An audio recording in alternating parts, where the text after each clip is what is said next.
Finally found what I always say.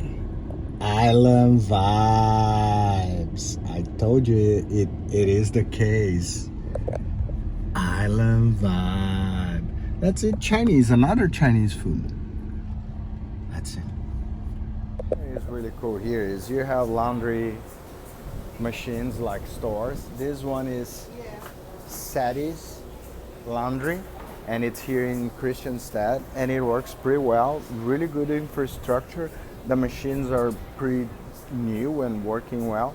Everything is smelling good, and it's pretty awesome. So you have a lot of infrastructure and access to it. Even if you don't have your machine at home, it works perfectly, and it's a pretty good price. Like to wash and do the whole thing and dry, like I spend like $6. So it's amazing. I love it. So it's Christianstad. They have 2 or 3 of those around here.